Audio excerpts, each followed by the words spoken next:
Saya kedatangan uh, Pak Hendrioso yang bukan orang lain bagi saya. Saya menganggap beliau ini sebagai kakak sendiri. Di samping tugas kita memang sama-sama di bidang hukum ya. Beliau adalah advokat senior. Saya dalam beberapa kesempatan pernah menjabat sebagai kasat, direktur di bidang reserse, jadi sudah sering berinteraksi dengan beliau. Nah, kemarin ada sebuah fenomena, namun setelah bertemu dan saya menjelaskan, beliau bisa paham. Oleh sebab itu pada kesempatan sore hari ini beliau akan menyampaikan langsung kepada teman-teman. Silakan Bang. Oke, saya sengaja datang kemari untuk meminta klarifikasi terkait dengan statement atau kegiatan pada waktu tanggal 9 lah ada keprihatinan Purnawirawan TNI Polri waktu. Kemudian dari itu sempat viral yang saya mengatakan bahwa ada perintah khusus dari Kapolri kepada Direktur Binmas di seluruh Polda. Nah, kemudian berita itu jadi viral. Kemudian beberapa hari lalu, saya memang semestinya saya konfirmasi dengan Pak Kapolri ya. Tapi karena buntu komunikasi, artinya saya tidak punya kontak beliau, dan sehingga saya nggak konfirmasi. Sudah itu beberapa hari ini, 2 hari yang lalu lah, saya dapat telepon dari beberapa Kapolda yang tidak perlu saya sebutkan, yang menyatakan bahwa informasi saya sampaikan itu nampaknya salah gitu ya. Saya bilang kenapa? Katanya saya sudah cek ke Dir Binmas saya bahwa tidak pernah ada Dir Binmas diundang atau diundang oleh Kapolri dan diberi arahan seperti itu. Nah, kemudian saya nggak begitu langsung percaya ya. Kemudian saya baru tahu bahwa Binmas ini di bawah Bahar Kampolri. Baru saya konfirmasi sama beliau. Saya bilang, kalau saya nggak salah, saya bilang bahwa Binmas itu di bawah ke Bahar Kam. Dia bilang, betul Bang. Nah, saya tanya, ini. Kemudian beliau mengatakan, saya akan konfirmasi dulu ke Pak Kapolri. Kemudian beliau telepon saya mengatakan bahwa sudah konfirmasi dengan Pak Kapolri dan sudah terkonfirmasi bahwa informasi itu tidak betul. Memberikan arahan kepada Dir Binmas, ada 5 poin seperti saya sampaikan itu. Nah, sehingga dengan demikian saya perlu ketemu untuk menanyakan langsung gitu ya.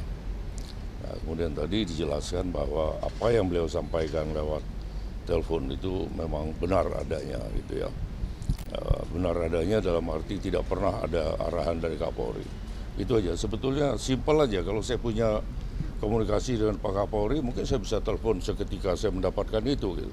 Karena itu saya sudah dapat beberapa hari sebelumnya, dan pada waktu di perjalanan saya mau ke acara itu, saya lagi buka-buka WA, saya lihat ada itu. Nah, itu saya sampaikan di situ. Dan saya sampaikan itu semata-mata karena kecintaan saya terhadap negeri ini melebihi kecintaan saya terhadap diri saya sendiri.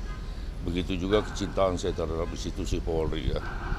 Mungkin Pak Bahar Kam bisa masih ingat bahwa kami berteman mulai dari beliau masih Kapolsek ya. Jadi saya selalu dekat dengan institusi ini ya. Dan saya cinta dengan institusi. Saya juga gak mau institusi ini sampai namanya nggak baik gitu. Makanya saya sampaikan kalau memang ini benar, kalau ini nggak benar supaya diklarifikasi ke saya. Tapi kalau memang benar, saya bilang mbok ya ditarik dan mbok ya malu. Ada saya katakan begitu, bahwa kalau setelah saya menyampaikan ini saya akan dipanggil oleh Barreskrim Polri, saya siap. Gitu. Untungnya saya dapat telepon dari beberapa Kapolda itu tadi. sudah dapat telepon dari Kapolda, saya baru ingat bahwa Binmas di bawah Kabar Harkam. Baru saya konfirmasi ke beliau itu. Jadi udah clear lah semuanya gitu. Ya. Pak Hendy, Bapak dapat informasi itu dari manakah? Itu udah beredar. Saya di sini dapat dari beberapa grup WhatsApp. Dan apakah itu juga ditangani oleh Pak Kabar Harkam? Dan menyebar informasi bahwa kemudian apakah ditangkap atau mungkin dicari atau bagaimana? Saya kalau tidak dapat telepon dari beberapa Kapolda yang menyangkal, ya saya diam aja. Saya nggak akan ada di sini gitu ya. Tapi karena ada telepon dari beberapa Kapolda itu, saya tidak punya komunikasi dengan Pak Kapolri, tapi saya punya komunikasi dengan Pak Kabar Harkam, dan saya baru tahu bahwa Binmas di bawah Bahar Harkam Polri. Makanya saya konfirmasi ke beliau, dan beliau konfirmasi ke Pak Kapolri gitu. Ya. Jadi gini ya teman-teman sekalian. Yang pertama saya ingin mengucapkan terima kasih atas masukan yang diberikan kepada Polri dari seluruh lapisan masyarakat. Kami Polri tidak anti kritik dengan segala masukan tersebut, dan tentunya masukan ini bisa menjadi bahan evaluasi untuk institusi yang modern agar sesuai dengan harapan masyarakat. Yang kedua, pada kesempatan ini juga saya ingin menghimbau kepada masyarakat pada umumnya, jangan mudah terpengaruh pada informasi-informasi yang tidak benar atau hoak. Yang ketiga, tentunya di era sekarang saat ini kita sedang memasuki tahapan pemilu. Poin utama adalah mari kita tetap menjaga persatuan dan kesatuan. Saya kira kita sepakat semua termasuk dengan beliau Bang Henry Oso untuk tetap mengedepankan persatuan dan kesatuan. Yang keempat, saya juga ingin mengucapkan terima kasih atas partisipasi masyarakat dalam memberikan kritik dan saran terkait dengan demokrasi yang sedang berjalan di Indonesia. Dan kami tegaskan bahwa Polri netral sesuai dengan ketentuan undang-undang dan akan mengawal sampai dengan tuntas pemilu 2024 sehingga terpilih pemimpin nasional dan wakil kita di legislatif yang akan datang. Saya kira itu jauh lebih penting daripada isu-isu lain. Dengan klarifikasi dari beliau, saya berharap informasi yang beredar di masyarakat itu bisa segera dan masyarakat jadi tahu dan bisa memahami, kita luruskan semuanya. Ya, saya kira itu teman-teman sekalian. Jadi Pak Ya. Henry kesini atas inisiatif sendiri aku dipanggil sama Polri? Ya. Datang ke sini atas inisiatif sendiri meminta klarifikasi atau dipanggil Polri? Bapak Henry kesini? Ya. Atas inisiatif sendiri atau dipanggil Polri? Enggak, saya nggak dipanggil. Saya karena Inisiatif untuk saya klarifikasi. sudah bicara di telepon, saya ingin memastikan aja itu. Jadi saya bukan dipanggil, tapi inisiatif saya. Jadi sekaligus menyampaikan harapan kepada institusi Polri agar betul-betul netral di dalam perhelatan pesta demokrasi ini. Itu. Adil tadi belum terjawab soal Sudah memastikan bahwa memang Polri netral seperti itu, Pak. Bagaimana? Ya, apa yang harapan saya kepada institusi Polri, dan tadi Pak Kabar Harkam juga sudah menyampaikan bahwa sesuai dengan undang-undang tentang kepolisian dan sebagainya bahwa Polri itu netral. tadi belum menjawab soal peluang apakah tadi tidak mengambil secara video yang disampaikan.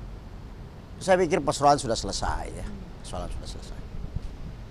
Penegasan terakhir Pak Fadil, kan ini Polri berkali-kali dituding tidak netral dan ada video hoax juga yang disampaikan Pak Henry.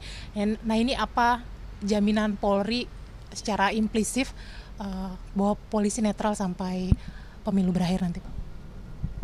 Undang-undang Kepolisian pasal 28 jelas. PP Polri tentang Polri tidak bisa berpolitik praktis juga jelas. Kita semua ini dari zaman sekolahan sampai sekarang doktrin itu juga melekat dalam diri kita. Etika pengabdian kita sebagai insan Bayangkara saya kira itu menjadi pondasi utama. Etika kenegaraan kita juga menjadi pegangan buat kita semua. Jadi saya kira masyarakat jangan terpengaruh dengan informasi-informasi yang hoak ya. Oleh sebab itu perlu klarifikasi, perlu mencari sesuatu hal, jangan mudah terpancing dengan Komunikasi. ya, perlu komunikasi agar jangan terpancing dengan informasi-informasi yang salah dan menyesatkan. Oke. Apakah lagi rame film The People ini tentang dugaan kecurangan pemilu ini, tanggapan di masa tenang ada seperti itu bagaimana? Nanti biar dijawab oleh Humas saja ya. Situasi terakhir, iya, ya Pak, menjelang hari Hasil evaluasi saya tadi pagi,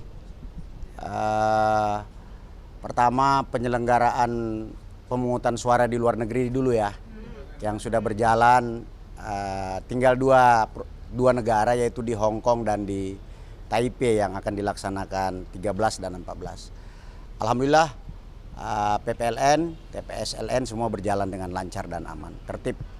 Nanti akan dilaksanakan penghitungan suara serentak di tanggal 14. Yang kedua, di dalam negeri sendiri situasi Kamtibmas tetap kondusif dan terkendali. Terima kasih ya teman-teman semuanya ya. Kalau secara nasional? Ya itu tadi, situasi nasional kondusif. Ya, kita paling dalam waktu dekat akan melakukan evaluasi mengenai pergeseran-pergeseran anggota ke titik-titik TPS yang menjadi tugas dan tanggung jawabnya. Kita berdoa bersama, mudah-mudahan situasi tetap seperti ini. Ya, amin. Terima kasih. Ancaman bencana yang Di samping operasi Mantap Brata, kita juga melaksanakan operasi Aman Nusa. Aman Nusa 1 untuk bencana alam, Aman Nusa 2 untuk konflik sosial dan manakala terjadi gangguan terorisme. Jadi jika ada terjadi bencana, seperti kan di Demak ada banjir itu ya, gerobokan. Kapolda sudah menyusun rencana operasi Aman Nusa 1 dan Aman Nusa 2 untuk mengantisipasi itu semua. Ya. ada nggak Pak TPS yang berada di daerah rawan Pak, sudah terdata belum? Ya, tentunya di masing-masing Kapolda, TPS-TPS yang berada di daerah rawan bencana seperti banjir dan sebagainya itu sudah terdatakan. Dan di masing-masing Polda itu sudah tergelar Satgas Aman Nusa yang isinya itu adalah SAR. Ya, SAR. Ya, SAR ya. Jadi kalau ada banjir seperti apa, kalau ada longsor seperti apa. Karena ini musim penghujan kan tentu yang paling utama adalah soal banjir. Jadi semua satuan-satuan sudah kita persiapkan bersama dengan stakeholders yang lain seperti TNI, pemerintah daerah, unsur-unsur bantuan SAR yang berasal dari masyarakat sendiri.